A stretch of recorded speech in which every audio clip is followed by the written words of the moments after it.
Buenos días.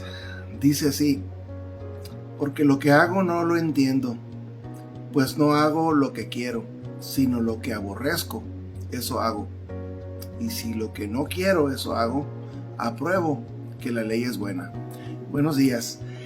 Pues un consejito más de 5 minutos. Estoy leyendo en Romanos capítulo 7, uno de los capítulos de la Biblia que me fascinan, de los libros que más me gustan de toda la Biblia.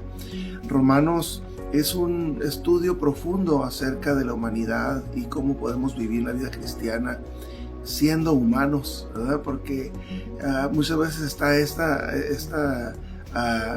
concepto tan equivocado de que un cristiano debe ser santo, sublime y que no puede tener ninguna falla, pero al mismo tiempo nos vemos a nosotros y decimos, pues nunca voy a llenar esa medida, así que existe este conflicto tremendo, ¿verdad? Pero en Romanos Pablo nos habla bien claramente cómo se siente ser un cristiano, un ser humano de carne y hueso, con todas nuestras debilidades, con todas nuestras flaquezas, pero al mismo tiempo aspirando a alcanzar la santidad. Y a mí me encanta la manera como Pablo lo describe, porque empieza describiendo la condición del hombre desde cómo se encontraba en la caída en el Antiguo Testamento, y luego te trae hacia la nueva vida en Cristo.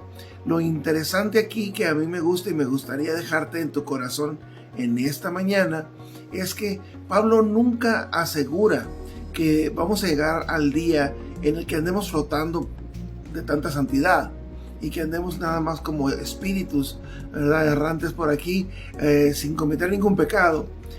Lo que Pablo habla es que está describiendo específicamente que nuestra naturaleza siempre va a estar, nuestra naturaleza humana va a estar siempre en conflicto con la naturaleza de Dios que ahora habita en nosotros también. Desde el momento que tú te entregas a Cristo, desde el momento que tú dejas que Él transforme tu vida, también estamos siendo partícipes de la naturaleza divina. Y por lo tanto, nosotros nos encontramos en este conflicto porque toda la enseñanza y entrenamiento y costumbres y toda la manera de vivir que hemos vivido hasta este momento ha sido en la carne, en defensa del número uno, que es uno mismo. Y ahora tenemos que cederle ese lugar al Espíritu Santo, a la voluntad de Dios. Y dice la Biblia que si hemos sido salvos por el Espíritu, también andemos por el Espíritu. En Gálatas Pablo nos dice esto. Entonces, ¿qué significa esto? Que tenemos que aprender a vivir de manera que escuchemos la guianza del Espíritu Santo y que poco a poco nos eduquemos a vivir una vida en santidad, a pesar de lo difícil que esto pueda ser.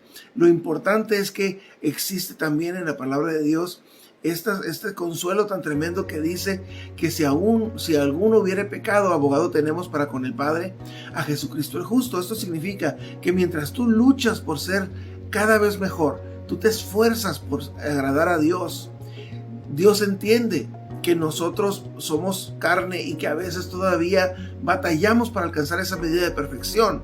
Por eso dice la Biblia que no tenemos un sumo sacerdote que no se pueda compadecer de nosotros, sino uno que fue tentado en todo pero sin pecado. Por eso Jesucristo vivió la experiencia de la humanidad para ser tentado y para poder ser empático a nuestra situación. Por eso ahora Pablo nos dice: yo en mí, dice, eso es en mi carne, dice, no mora el bien, dice, yo lo sé, dice, porque el querer el bien está en mí, pero no el hacerlo, porque no hago el bien que quiero, sino el mal que no quiero, eso hago. ¿Cuántas veces te has sentido de esa manera que dices, ¿por qué hice esto? ¿Por qué? Si yo sé que está mal, si yo sé que a Dios no le agrada, si yo sé que no debería hacerlo nunca más, pero lo vuelvo a hacer. Si yo sé que en mí no mora el bien, dice, y si hago lo que no quiero, ya no lo hago yo, sino el pecado que mora en mí. Nosotros necesitamos vivir una vida ausente de pecado y declararnos a nosotros muertos al pecado. Por eso dice al final, una parte bien importante que dice: miserable de mí, ¿quién me librará de este cuerpo de muerte? Mas gracias doy a Dios por Jesucristo.